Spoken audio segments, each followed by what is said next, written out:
Damai sejahtera yang dari Allah Bapa, yang melampaui segala akal dan pikiran, itulah yang memberkati engkau sekalian di dalam nama Kristus Yesus Tuhan kita. Amin. Saudara-saudara yang dikasihi Tuhan Yesus Kristus, Shalom, Horas. Saudara berbahagia dan bersukacitalah karena Tuhan selalu mengasihi kita. Kasih sayangnya juga yang membimbing kita dari tempat kita masing-masing, datang bersekutu di gereja kita hari ini pada minggu yang keempat setelah Trinitatis, dengan satu tema yang besar, yaitu kasih yang menggembirakan dan menguatkan. Saudara-saudara, tentramkanlah hati dan pikiranmu, terhubunglah kepada Tuhan, terimalah firman Tuhan yang diambil dari kitab Filemon, pasal yang pertama, ayat 4 sampai yang ke-7, saya baca buat kita sekalian. Demikian firman Tuhan. Aku mengucap syukur kepada Allahku setiap kali aku mengingat engkau dalam doaku, karena aku mendengar tentang kasih-Mu kepada semua orang kudus dan tentang iman-Mu kepada Tuhan Yesus. Aku berdoa agar persekutuan-Mu di dalam iman turut mengerjakan pengetahuan akan segala yang baik di antara kita untuk Kristus. Dari kasih-Mu sudah kuperoleh kegembiraan besar dan kekuatan, sebab hati orang-orang kudus telah Kau hiburkan, saudaraku. Sampai di sana pembacaan firman Tuhan. Saudara-saudara yang dikasihi Tuhan Yesus Kristus, sebagai orang yang beriman, sebagai pengikut Kristus yang baik, tentu kita sering mendengar kata atau ucapan syukur. Ya. Kata syukur itu selalu berpadanan dengan terima kasih. Tapi terima kasih itu tidak persis sama dengan syukur. Karena terima kasih itu kita sampaikan kepada sesama kita. Tapi syukur itu berkaitan kepada Tuhan kita, di mana kita menerima limpahan-limpahan berkat yang tidak bisa kita ukur dengan kemampuan kita atau dengan keberadaan kita. Misalkan kehidupanmu. Dari malam gelap kita terbangun, sampai saat ini kita boleh datang bersekutu. Sesungguhnya itu bukan karena kuat dan hebat kita. Tetapi manakala kita terlelap, ada yang menjaga kita. Maka kita akan mengatakan syukur Tuhan buat kehidupan yang baru yang Engkau berikan. Jadi pemberian atau anugerah Tuhan itu tidak hanya sekedar makanan, minuman, uang dan sebagainya. Tapi lebih jauh dari itu, Dia memberikan yang luar biasa yang kita tidak bisa nilai dengan apapun yang kita punya. Sebab apapun yang kita punya itu juga dari Dia. Lalu apa parameter yang bisa kita hitung, kita bandingkan untuk kita sampaikan kepada Tuhan? Tidak ada. Yang ada adalah mengenal begitu besar kasih Tuhan, memaknai kasih-Nya, memaknai pengampunannya yang luar biasa. Dan ketika kita sudah sampai boleh memaknai pemeliharaan, kasih sayangnya, pengampunannya, maka di sanalah keluar satu ungkapan atau satu kredo pernyataan iman kita.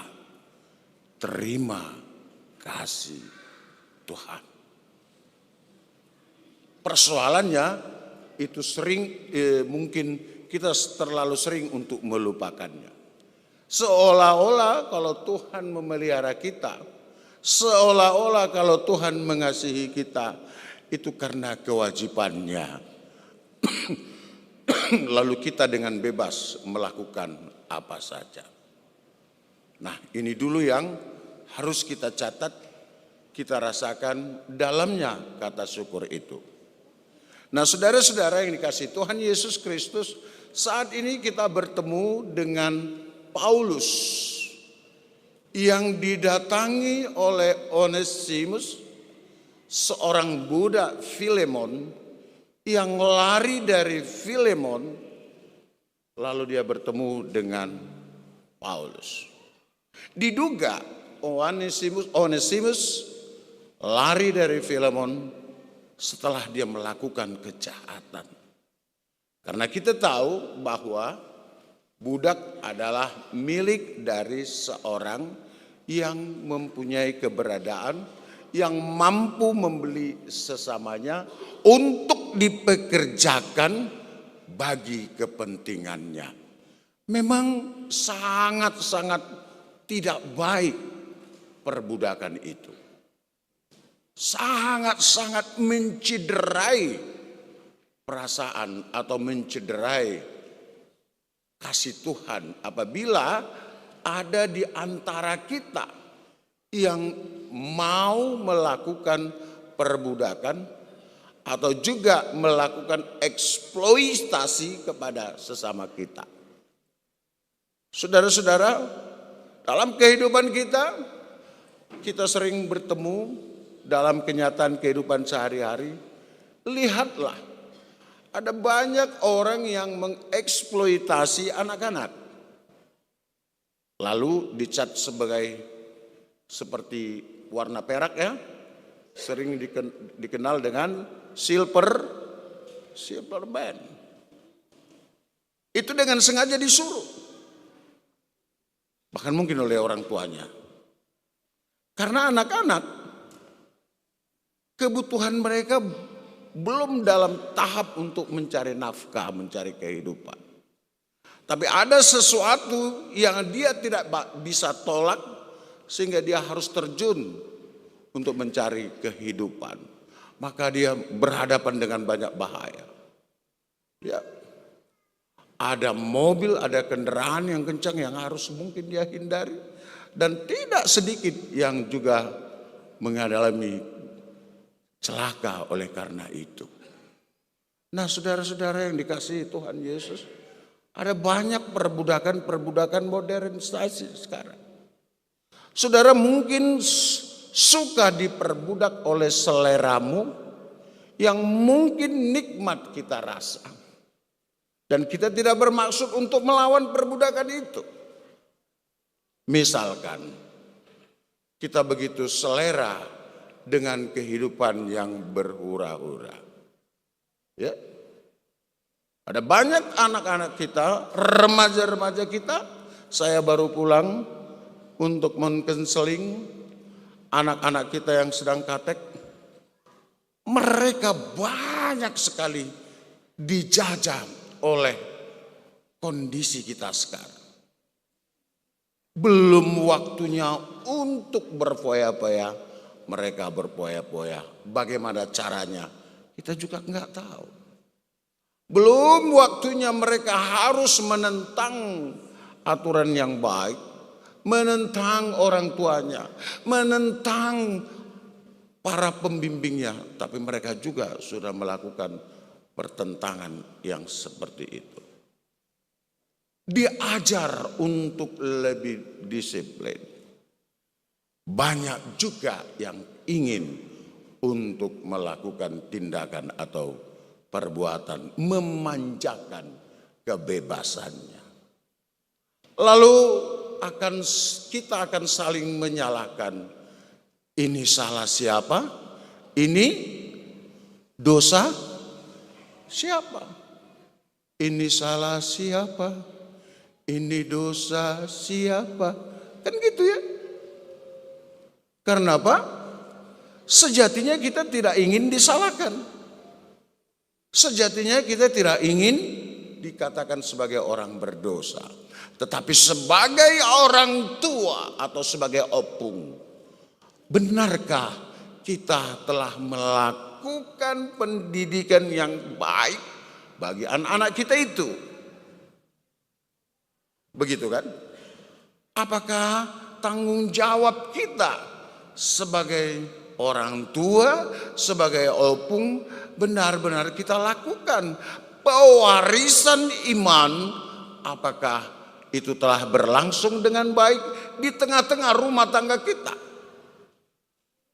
Masihkah sempat kita mengajak mereka berdoa, bernyanyi, membaca firman Tuhan di tengah-tengah rumah tangga kita? Adakah yang dengan sengaja melakukan itu? Saudara, melihat kondisi anak-anak itu, kita miris dan lalu mungkin kita mengatakan, apakah kesaksian gereja akan berlangsung terus apabila kita memiliki generasi-generasi yang seperti itu? Nah, disinilah kita harus bergumul. Dan manakala kita mengingat mereka, adakah hatimu bersyukur?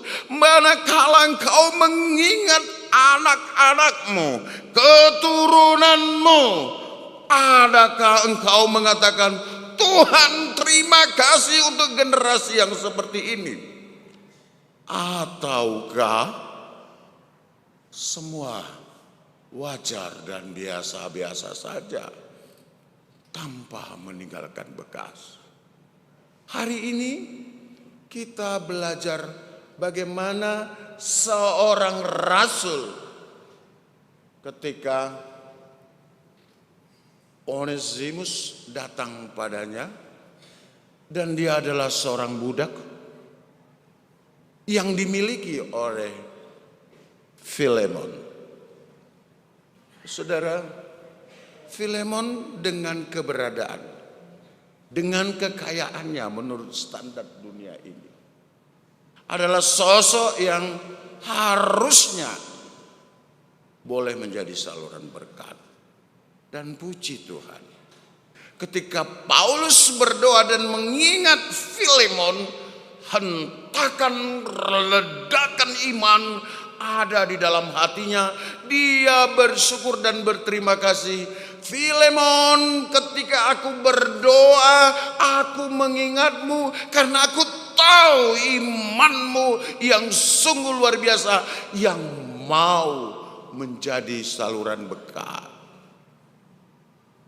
Filemon, ketika aku berdoa, Roh Kudus datang dan aku bersyukur dan berterima kasih karena engkau tidak mencari Onesimus dengan kekuatanmu untuk mencari dia, untuk memaksa dia pulang, lalu mungkin bisa saja engkau menghukumnya.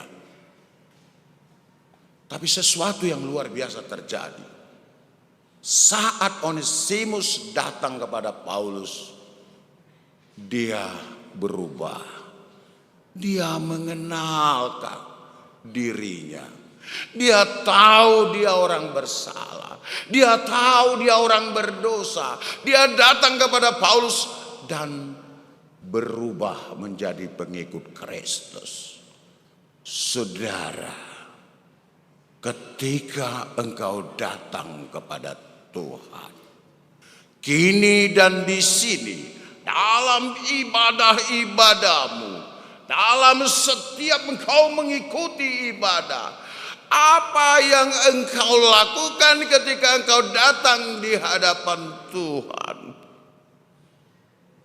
Adakah engkau merendahkan hatimu? Adakah engkau merendahkan dirimu sujud di hadapan Tuhan, atau masih bertahan dalam keangkuhanmu, atau masih bertahan dalam keakuanmu? Saya adalah sosok yang luar biasa. Tuhan, kamu harus dengar saya.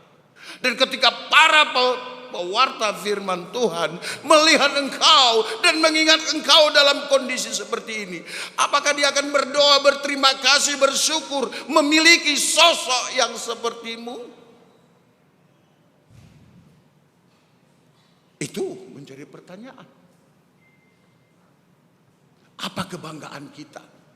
Wahai gereja HKBP Depok Timur, ketika orang-orang sekitarmu, ketika para pelayan-pelayanmu mengingat engkau dalam setiap ibadah-ibadahmu, adakah mereka melipat tangan mengatakan, Tuhan terima kasih buat persekutuan di gereja HKBP Depok Timur.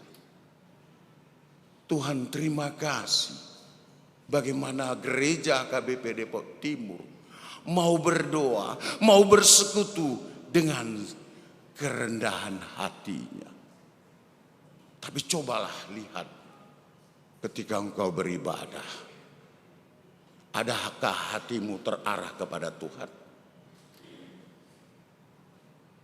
Adakah engkau bersyukur akan kehidupan yang Tuhan berikan? Atau engkau sedang mengingat-ingat apa yang engkau sudah berikan di tengah-tengah gerejamu? Atau engkau sedang mengingat-ingat apa yang sudah engkau berikan kepada sesamamu? Hari ini kita disapa Tuhan untuk berhenti berbuat seperti itu, karena kita adalah sosok yang dikasihi. Belum dapat kita mengasihi Tuhan. Adakah engkau mengasihi Tuhanmu? Ada? Kita masih dalam tahap mengasihi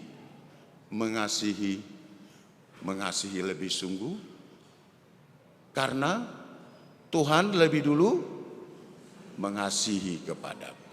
Masih di situ kita. Masih di situ. Belum mampu mungkin kita menjadi saluran kasih dengan baik. Karena apa? Sepanjang masih banyak sungut-sungut kita di tengah-tengah persekutuan orang beriman, kita hanya masih yang terlalu standar. Tidak ada ledakan iman. Betul? Padahal kita mengatakan soho, apa tadi? Soho ungut-ungut mi, hohom maho, paso saritami. Gitu? Soho ungu paso ungut-ungut mi paso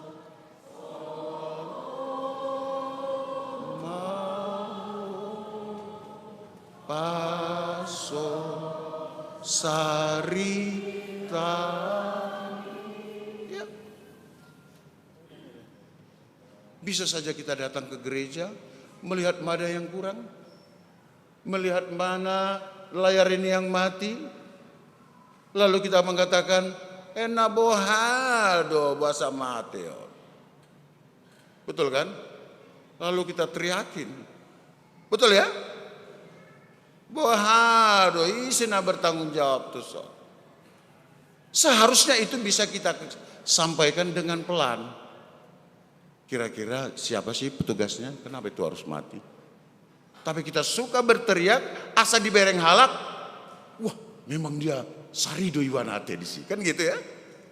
Lalu ketika kita melihat AC, lalu bocor-bocor. Nabohadon, isena bertanggung jawab tuh, betul? Maka kita akan dengan suara yang agak lantang, maka ini semua, walah. Iman seperti apa itu? Pelayan seperti apa itu? Jemaat seperti apa itu? Hanya bisa melihat yang kurang. Tapi ketika dia melihat Amang Pendeta atau sekretaris kami, saya sudah melihat itu bocor beberapa kali. Puji Tuhan, Tuhan memberikan berkat. Bolehkah saya menggantinya? Ada yang seperti itu? Ada yang terbeban? Enggak kan? Lalu kita mengatakan, lalu panitia partisi mengatakan, kita sedang mengumpulkan biaya partisi. Nak bohadon, satu parol partisi, pembangunan dan saya dope, utang godang dope, satu kinai pesta gotilon, nak bohado be nomuna hami parhalado. Kan gitu kira-kira? Nalang muna do hebengi. Yakinlah, saya sudah menemani mereka ini 4 tahun 7 bulan. Ketika kami pernah makan bersama, tidak pernah mereka makan uang. Yang mereka makan itu adalah nasi, ada lopannya, itu betul. Mau sopor kamu, udah kamu mana sudah makan? Iya. Ada yang berani mengundang sintuanya makan? Gak berani kan? Ada yang mau mengkritiknya? Berani kan? Tapi ada yang berani mengundang mereka makan? Nah itu, adakah keseimbangan di sana? Nah ketika mereka pensiun dan mengingat pelayanannya, akankah mereka bersyukur kepada Tuhan pernah menjadi sintua sektor 1, 2, 3, 4, 5, 6, 7, 8 karena jemaatnya burju manangnya konasida? Ini yang harus kita mulai sekarang, harus ada ledakan iman. Tidak cukup lagi yang wajar, yang biasa-biasa. Karena tantangan di luar sana sangat luar biasa. Maka hari ini saya mau simpulkan khotbah kita hari ini. Ternyata kasih yang menggembirakan itu akan menguatkan. Ketika kita mengasihi dengan gembira, maka orang yang kita kasihi akan kuat. Ya. Oleh sebab itu, terbiasalah untuk memberikan saran yang baik. Yang kedua, perhatikan tumbuh kembang iman daripada generasi kita. Terlebih generasi-generasi anak-anak sekolah minggu ini. Mereka ke depan sangat banyak menghadapi tantangan. Enggak cukup lagi hanya guru sekolah minggu yang hanya sekali seminggu paling banyak 1,5 jam bersama dengan mereka. Siapa yang paling banyak bertemu dengan mereka? Kita, orang tuanya. Terbiasalah melakukan ibadah rumah tangga. Bacakan firman Tuhan. Ajak mereka bernyanyi untuk memuliakan Tuhan. Ajak mereka berdoa bersama. Jadikan rumahmu mesbah bagi kemuliaan Tuhan. Dirikan mesbah di sana. Jangan cuman memberi home theater atau tempat karaoke, tapi berdirikan mesbah Tuhan di rumahmu. Niscaya mereka akan bertumbuh menjadi umat kudus milik Tuhan. Dan ketika orang sekitar mengingatmu, maka mereka bersyukur boleh mempunyai tetangga sepertimu, boleh mempunyai dongan sahuta sepertimu. Saudara, kasihi sesamamu. Jangan ada sedikit niat pun di dalam hatimu untuk mengeksploitasi sesamamu, karena itu perbuatan yang menyakiti hati Tuhan. Karena setiap manusia milik Tuhan, termasuk dirimu. Oleh sebab itu, hormati sesamamu, kasihi dia, muliakan Tuhan. Saudara kami yang sakit, dimanapun saudara-saudara berada, atau saudara jemaat-jemaat Tuhan yang sedang beribadah, yang dapat terhubung dengan kami melalui live streaming. Hari ini kami menyapa saudara-saudara. Berbahagialah karena Tuhan begitu mengasihimu, dan kasih Tuhan itu menguatkanmu untuk melakukan apa saja dalam kehidupanmu. Maka jangan pernah tinggalkan dia. Terlebih bagi saudara kami yang sakit, segenap gereja, warga gereja ini berdoa untukmu. Kiranya jamahan Roh Kudus bersama denganmu, maka tahirlah penyakitmu, yaitu Bapak Simon Aritonang yang dirawat di rumah sakit Primaya, Bapak Aguston Silain dirawat di rumah sakit UI. Tuhan Yesus menyapamu, menyentuhmu, maka sembuhlah. Insinyur SDM Sihombing dirawat di rumah sakit Hermina. Tuhan memulihkan engkau. Betty Novita Boruna Pitupulu, Betty Norita Boruna Pitupulu dirawat di rumah sakit HGA. Tuhan peduli untuk denganmu. Dia boleh campur tangan dengan perawatanmu. Tahirlah di dalam nama Tuhan Yesus. Demikian juga Henry Kevin Siahaan dirawat di rumah sakit Hermina. Tuhan Yesus mengasihimu, tahirlah. Juga Inang Pasurya, tahirlah, sehatlah. Dengan demikian juga bagi saudara-saudara kami yang kami tidak bisa sebut satu persatu, percayalah, Yesus adalah tabib agung. Amin. Kita berdoa. Bapa, terima kasih untuk berkat dan kasih sayang-Mu. Ajar kami Tuhan untuk lebih baik ke depan. Ajar kami Tuhan untuk lebih mengasihi sesama kami. Ajar kami Tuhan untuk lebih memuliakan nama-Mu. Lewat perkataan, perbuatan, dan pemikiran kami. Sesungguhnya kami adalah sosok-sosok yang Engkau kasihi. Kalau kami adalah sosok yang Engkau kasihi, siapakah kami di hadapan-Mu Tuhan? Sehingga kami harus mau untuk menghakimi sesama kami. Siapa kami di hadapan-Mu ya Tuhan? Sehingga kami boleh atau mau mengeksploitasi sesama kami. Kami adalah orang berdosa yang Engkau ampuni. Dan pengampunan itu menyelamatkan kami. Tuhan, ajar kami juga. Di mana kami menyampaikan pesan-pesan yang mungkin bisa menyakiti hati sesama kami. Ajar kami untuk tidak melakukannya di hadapan umum, tapi kami boleh menyentuhnya dengan kasih sayang. Saudaraku, hari ini engkau kelihatan kurang baik. Saudaraku, hari ini engkau kelihatan melakukan kesalahan. Ayo, mari kita perbaiki. Kiranya nuansa seperti itu semakin bertumbuh di tengah kami.